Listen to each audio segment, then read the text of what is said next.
दैवमे विश्रुतमानसराजहंस प्राणत्रयाणसमये कुप्वातपित्तैः कण्ठावरोधनविधौ स्मरणं कुतस्ते।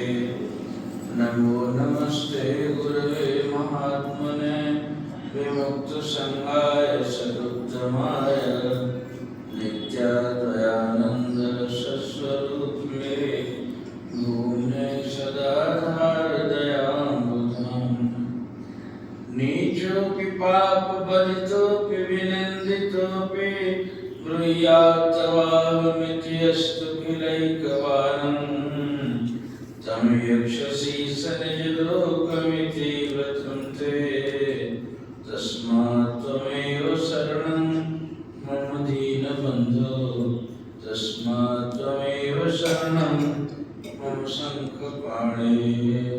सीताराम सीताराम सीताराम सीताराम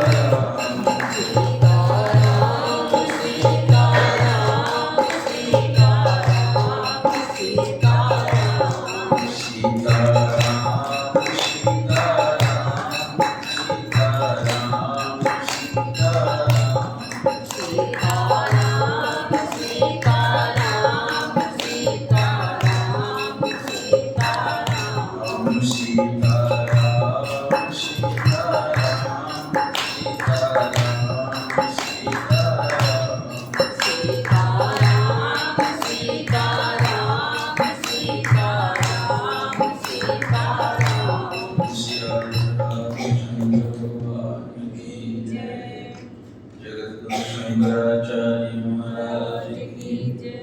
भक्तराज श्री हनुमान जी महाराज की जय। उमापति महादेव की जय। दयालु सद्गुरुदेव भगवान की जय।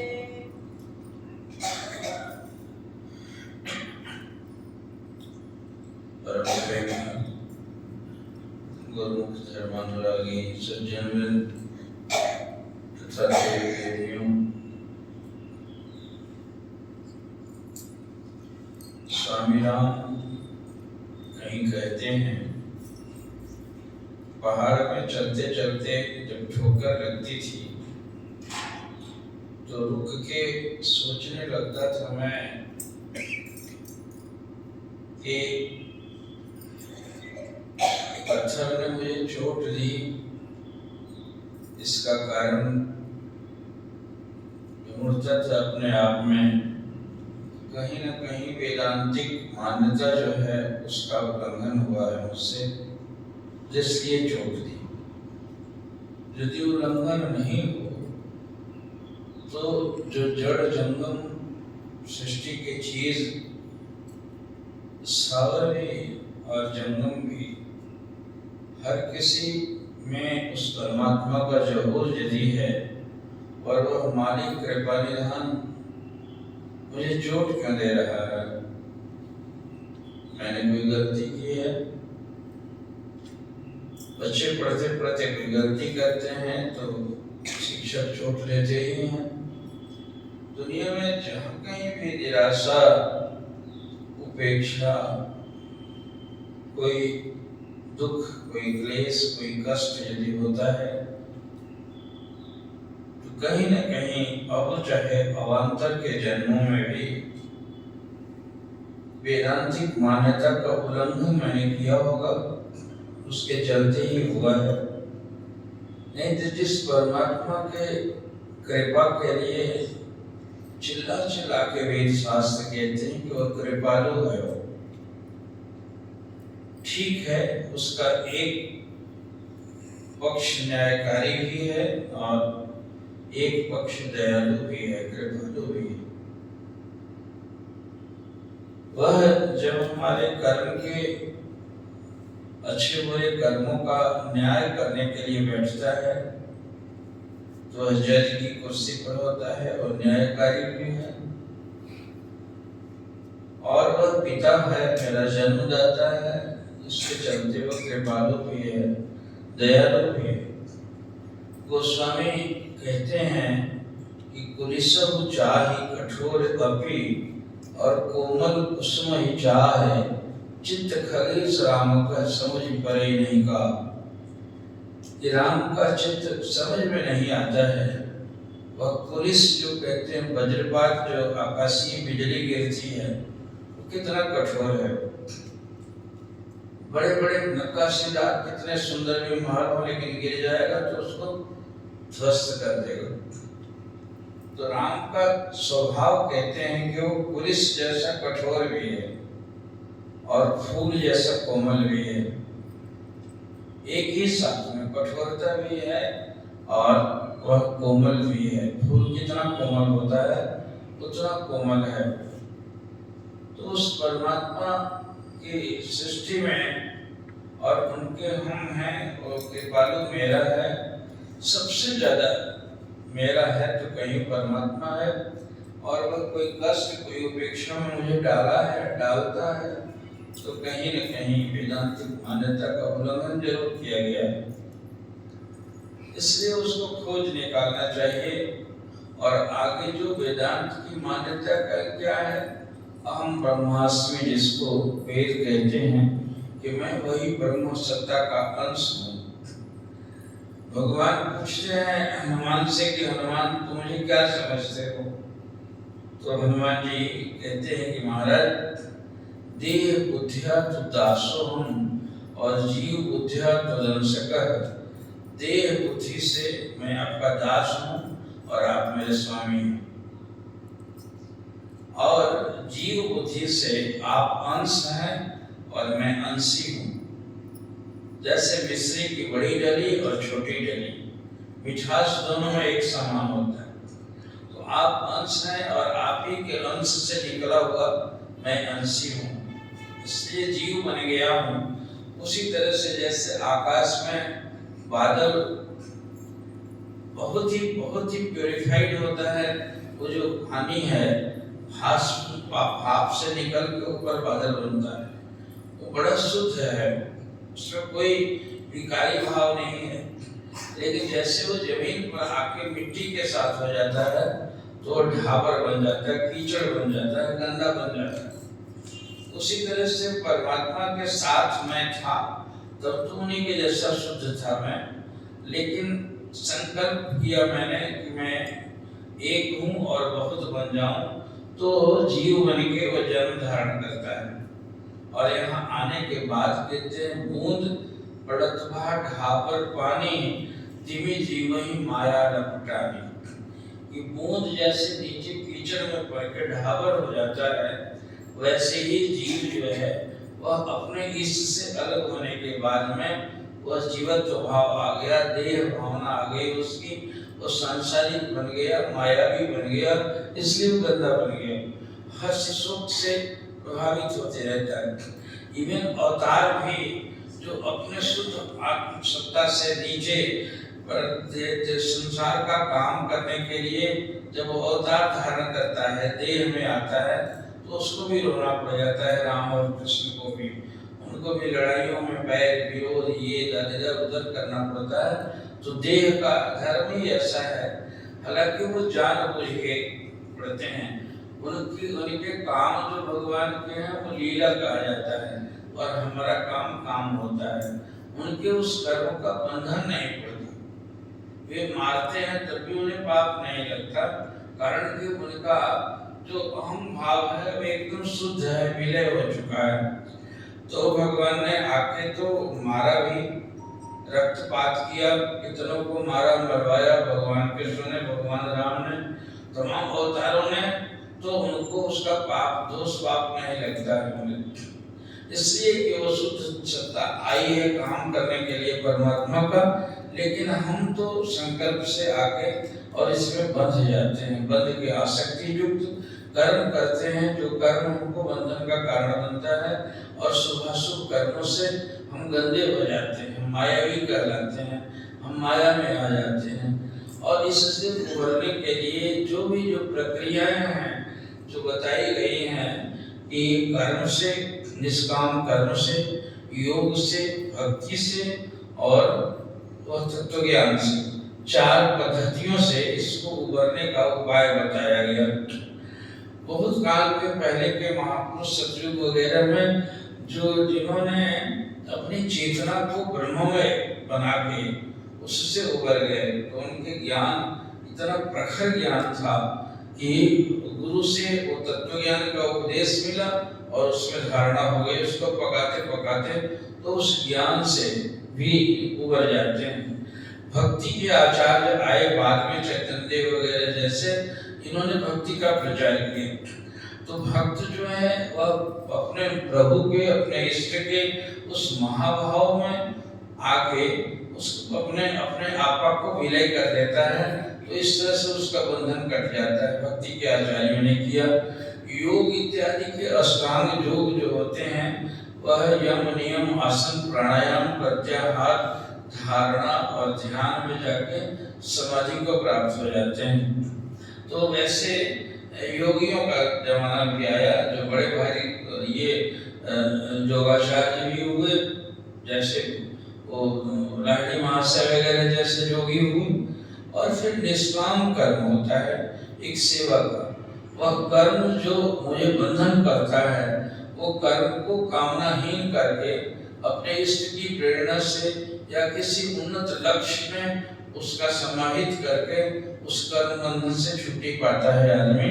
तो अब के आचार्यों ने देखा कि ये कर्म प्रधान है, हर कोई न कोई कर्मों में इसकी प्रवृत्ति है, सोए जगते भी रात दिन कर्म कर्म कर्म का ही करता है। उस कर्म का श्रेयस जो है अपने इष्ट को अर्पित करके उस बंधन से छूट जाता है। वो निष्काम कर्म उसके चित्त पर लिपायमान नहीं करता और इससे उसका अंतःकरण शुद्ध होते होते होते और वह समाधि की अवस्था को भी वही प्राप्त करता है जहाँ एक ज्ञानी प्राप्त करता है, एक भक्त करता है, एक योगी करता है। वही निष्काम कर्म किए हुए लोग भी, वो आचार्य लोग, उनको भी वही चीज की प्राप्ति हो जाती है। तो ध्यान वगैरह की जो प्रक्रियाएं बताई जाती हैं, करते हैं, वो कोई मैकेनिकल, कोई यांत्रिक कोई प्रोसेस नहीं है जिसको अपना के हम ध्यानस्थ हो जाएंगे, हम समाधि लग जाएगी। वो तो एक ऐसे सरफेस बन जाता है हृदय का जिसमें ध्यान अपने आप उतर जाता है। प्रयास करने से उत्तम नहीं, उसकी भूमि को तैयार करना होता है और वह भूमि भक्त को अपने इष्ट के लिए आंसुओं से तर हो गया और उसका अंतःकरण धुल जाता है भक्ति के आचार्यों ने। और जो सेवक ये पद्धति से हुए, उनका अहम भाव अपने इष्ट में, अपने जिसको भी इष्ट बनाता हो और उसमें लय हो जाता है। गुरु महाराज जी हमारे कहा करते थे कि अभी आधुनिक जमाने में तुम योगी नहीं हो सकते, तुम ज्ञानी नहीं हो सकते, भक्ति के जैसा तुम्हारा शुद्ध अंतःकरण नहीं है। इसलिए कहते थे गुरु भक्ति सबसे सहज और सरल साधन है करने के लिए आज के जमाने में। यदि वो आपका काम गुरु मिल जाए, कोई जिसका अहम भाव विलय हो चुका है, जो उस तत्व ज्ञान में प्रतिष्ठित हो चुका है, उसके निमित्त भी सब कुछ भी किया जाए, उसको अर्पित होके, उसको समर्पण करके, उससे अपना संबंध जोड़ के, तो भी चित्त की धारणा समाधि के लायक बन जाती है। पातंजल योग में वो ऋषि कहते हैं कि जो समाधि लब्ध महापुरुष हैं, वो उनका अहर्निश चिंतन करने से, उनका डिसिप्लिन मानने से, उनसे भय और अदब के साथ में जुड़ के उनकी प्रेरणा से सब कुछ करने से समाधि की भूमिका अपने आप प्राप्त हो जाती है। एक ये भी तरीका बताया जो सहज और सरल है अत्यंत। तो ये गुरु भक्ति के माध्यम से अब के आचार्यों ने उसको दिया। और जो शिष्य जो है, जैसे भृंगी कीट भृंग न्याय कहते हैं, कीड़ा जो है भृंगी कीड़ा होता है, तो वह जोनी से संतान पैदा नहीं करता, वह पकड़ के किसी कीड़े को ले आता है और अपना मांद बना के पहले से रखता है और उस मांद में उसको रख देता है और उसके मुंह में डंक होता है, जैसे बेदनी का होता है वैसे, तो उस डंक को चट चट चट चट मारता है। मारने से पीड़ा के मारे, कष्ट के मारे एकदम वो तड़प उठता है, इतना ज्यादा तीखा लगता है। और उसके ऊपर फिर बैठ के गन गन गन करके और उसको 24 घंटा घेरे रहता है। और उस घेरने से होता क्या है कि वह कीड़ा उस चोट से आहत होके उसके ऊपर जैसे काल मर रहा था वो ऊपर में, अब फिर मारेगा, फिर मारेगा, फिर मारेगा। तो तैल धारावत उसका चिंतन हो जाता है। वो उसी के ध्यान जैसे पकड़ के लाया है, उसका स्वरूप जो उसके चित्त में अंकित हुआ, उस स्वरूप का अहर्निश ध्यान करते करते करते करते वह उसी का रूप ले लेता है। तो गुरु लोग ऐसा ही क्या करते हैं कि भृंग कीट के नाई गुरु की 4 पद्धतियां बताई गई हैं। एक तो दीपक को बताया, दीपक को जैसे एक लौ से दूसरे लौ को जला दिया, लेकिन उसके साथ कंडीशन है कि दूसरे दीपक में जैसे तेल नहीं हुआ, बाती नहीं हुआ तो कैसे जला पाएगा। तो एक शुभक की है। और भी इसी तरह से उसमें एक भृंगी गुरु की भी कहा जाता है। वो भृंगी जैसा वो शिष्य को पकड़ के अपने संरक्षण में रखता है और अपने डिसिप्लिन से ऐसा ज्यादा उसको वो कर देता है भय और अदब से कि उसका चिंतन करते करते करते करते वो शिष्य भी वो गुरु रूप बन जाता है। पहले के आचार्यों ने तो इतनी शक्ति बरती है, उसमें वाष्ठजीवा स्वामी का पढ़ते हैं हम लोग कि उनके गुरु ने इतनी सजा दी उनको, कोई बात काट दी उनकी, शास्त्र की बातें करते करते उनकी बात काट दी। तो उन्होंने कहा कि हे महाराज, गुरु वाक्य में तर्क उठाने का क्या सजा होती है? हाँ कि इससे बड़ा पाप कुछ होता ही नहीं है। तो उन्होंने उनके जीभ को काट के और एक लकड़ी लटका दिया, ऐसे कुत्ता जैसे करते चलता है ऐसे घूम घूम के भिक्षा करो। इसका नाम भी पड़ गया काष्ठजीवा स्वामी। जीव में काठ लटका दिया उन्होंने, तो कितना पीड़ा देते थे वे लोग। तो उस तरह के उन्नत शिष्य भी होते थे और गुरु भी ऐसे होते थे। तो अब उस तरीके से वो जमाना होता था। अब जैसे भी जमाने के मुताबिक अब शिष्य की पात्रता तो बदलती गई। अब उतना त्यागी, संस्कारी, उतने ज्यादा मुमुक्षु नहीं हुए। तो जिसको ठीक है तब भी उनको अपने संरक्षण में रह के गुरु साहब उनको रात दिन उसकी निगहबानी से उनके भूमिका को, चित्त की भूमिका को तैयार करते हैं और ठीक उसी भृंगी की तरह से, भृंगी कीड़े की तरह से वो गुरु ही बना देते हैं उसको। तो इस आधुनिक जमाने के आचार्यों ने इसको सिखाया। ध्यान धारणा की जहाँ तक बात है, वो यम, नियम, आसन, प्राणायाम, प्रत्याहार, धारणा, ये ध्यान तब समाधि होती है। तो ध्यान तो अष्टांग योग में 7वां चरण है वो, लेकिन 6 चरण इतना डिफिकल्ट है कि हम आज के व्यस्त जीवन में कर ही नहीं सकते। नियम पालन कहाँ से करेंगे? आधी रात में नौकरी करते हैं, हमको ड्यूटी होगी रेल की, तो कहाँ से करेंगे? व्यवसाय करना है हमको, कहाँ से करेंगे? तो ये सब बिल्कुल अनफिट ठहरता है। सुनी सुनाई बातें हैं, यदि करके लोग करवाते भी हैं, कहते भी हैं, तो उसके मुताबिक कुछ होता नहीं है, केवल दिखावा बन जाता है और उसका अहंकार बन जाता है, बातूनी बन जाता है आदमी, और होता तो कुछ नहीं है। होगा वही कि जो कर्म की प्रवृत्ति भगवान कृष्ण ने अर्जुन को बताया।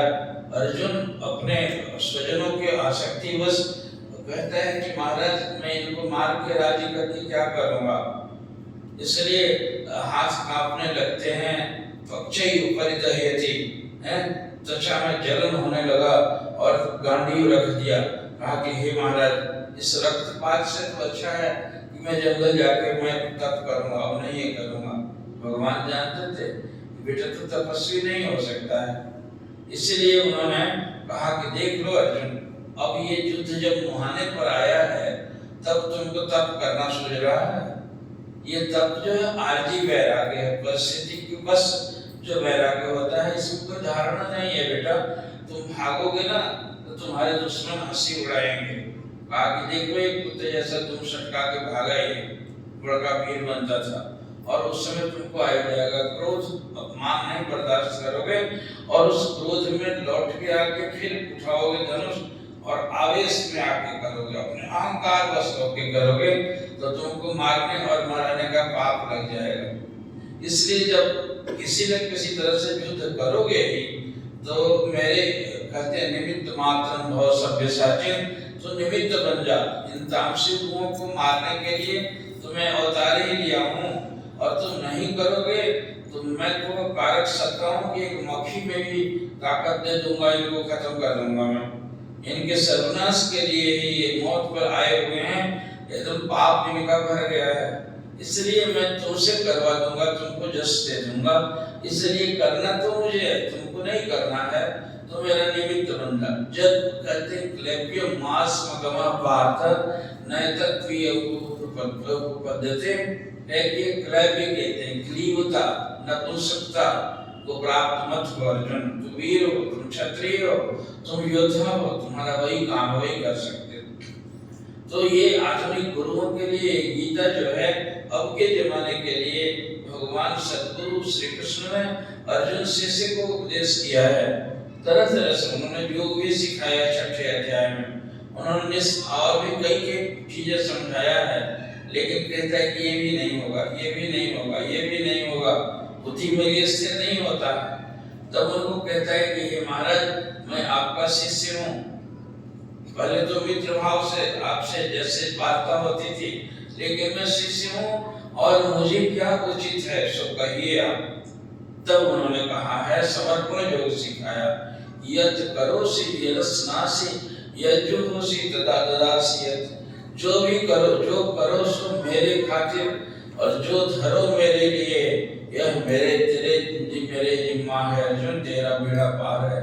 जो कुछ भी करो कराओ, झगड़ा भी मेरी। गुरु महाराज जी बड़ा अच्छा कहते थे कि तुम अपने स्वार्थ बस एक मुर्गी को भी दबा दो साइकिल से तो तुम्हारे ऊपर उसमें नालिश हो जाएगा, मुकदमा हो जाएगा। और बॉर्डर पर कितने लोगों को मारता है, क्या नाम कहते हैं, सेना का सिपाही जितना अधिक को मारता है उतना ही बड़ा उसको पुरस्कार भी मिलता है।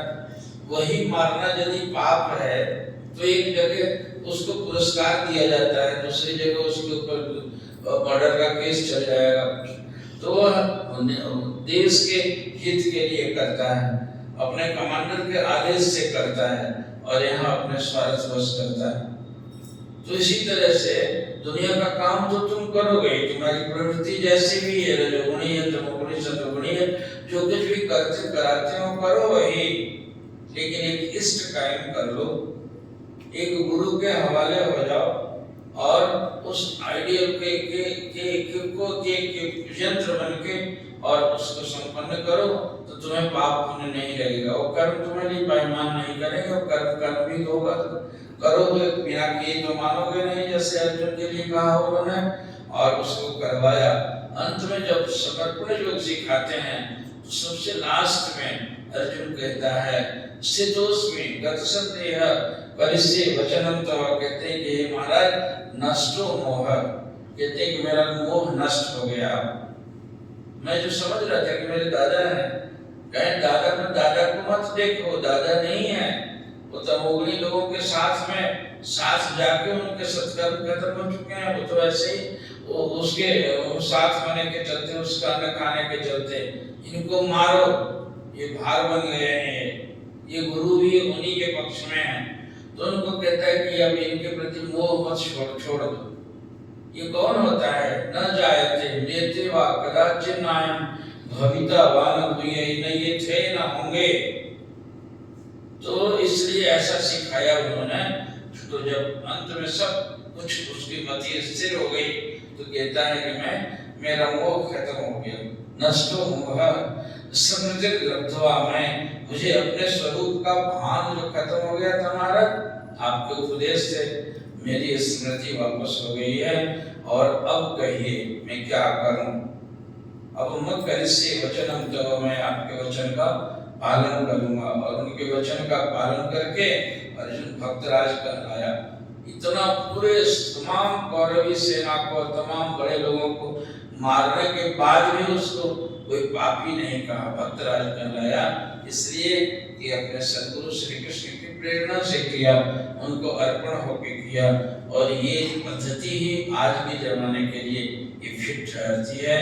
सदगुरुदेव भगवान के तमाम उपदेशों में देखो तो ये योग भी नहीं, यज्ञ भी नहीं, ये कुछ भी नहीं कहा कि निष्काम कर्म करो, और उस कर्म के निष्कामता तभी प्राप्त होगी जो निष्कामी कोई आइडियल तुम्हारे आपके सामने होगा और उसको अर्पण करके करोगे और सदगुरु के हवाले होके करोगे, वह तुम्हारे चित्त को परिमाण नहीं करेगा, अंतःकरण तुम्हारा साफ हो जाएगा और उस स्वच्छ अंतःकरण में भगवान की सत्ता का आभास होने लगेगा, तुम भगवत रूप बन जाओगे। इसी पद्धति के मुताबिक हम जिन कक्षा में बैठे हुए हैं, ये हमको योग नहीं सिखाया गया, हमें तो सदगुरु के हवाले होके, उसी श्री कृष्ण के हवाले होके, जैसे अर्जुन ने किया था, जो करो सो मेरे खातिर, जो धरो मेरे लिए, यह मेरे जुम्मा है अर्जुन, तेरा बेड़ा पार है। तो इस तरीके से बेड़ा पार करने के लिए उन्होंने अपने इस महान नौका में बिठा दिया है और यंत्री बन के वे हमारे जीवन नैया को आगे बढ़ाते चल रहे हैं और उनके उस कला कौशल से पार जाएंगे बहुत सागर के। ऐसे विश्वास के साथ में हम अपनी साधना को, अपने समर्पण भाव को उनके उस महाभाव से जोड़े रहे, यही हमारे लिए कल्याण का रास्ता है। गुरुदयालु सदगुरुदेव भगवान की। ओम नमो स्तनंताय